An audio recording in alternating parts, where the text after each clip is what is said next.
Just spinning a ball, giving it some angular momentum. Wanted to talk a little bit more about angular momentum. So, thanks for coming back. I talked a little bit about momentum, angular momentum. Here's an interesting way to look at angular momentum. Angular momentum, capital L, is a mass times a velocity times a radius.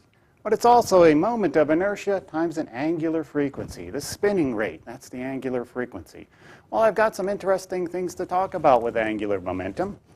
One of the things you need to know about angular momentum is moment of inertia.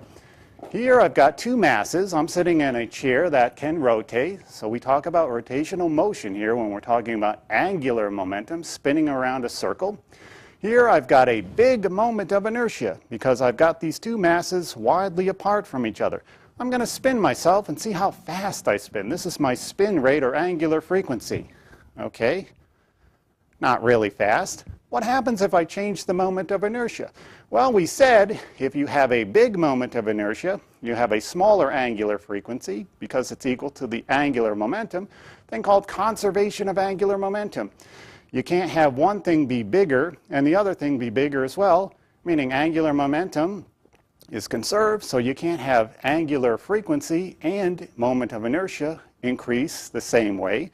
One decreases, one increases. So if this is big, my rotational frequency must be smaller. If this is small, my rotational frequency will be bigger or faster, and I'm going to show you right here. Here we go. Ready? Here, a big moment of inertia.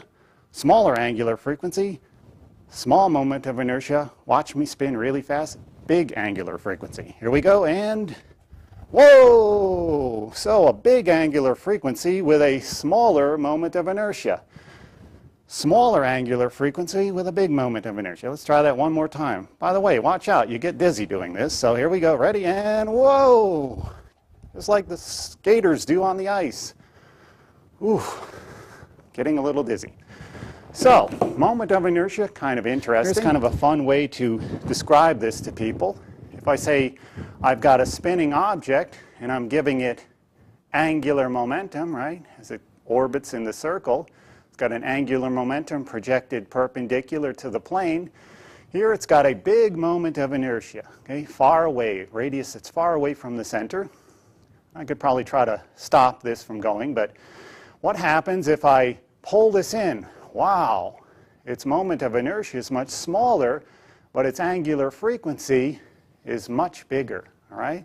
So you can't get one bigger and the other one bigger at the same time. One gets bigger, one gets smaller. So angular frequency gets bigger when the moment of inertia gets smaller, and angular frequency gets smaller when the moment of inertia is bigger. So angular momentum, again, is conserved.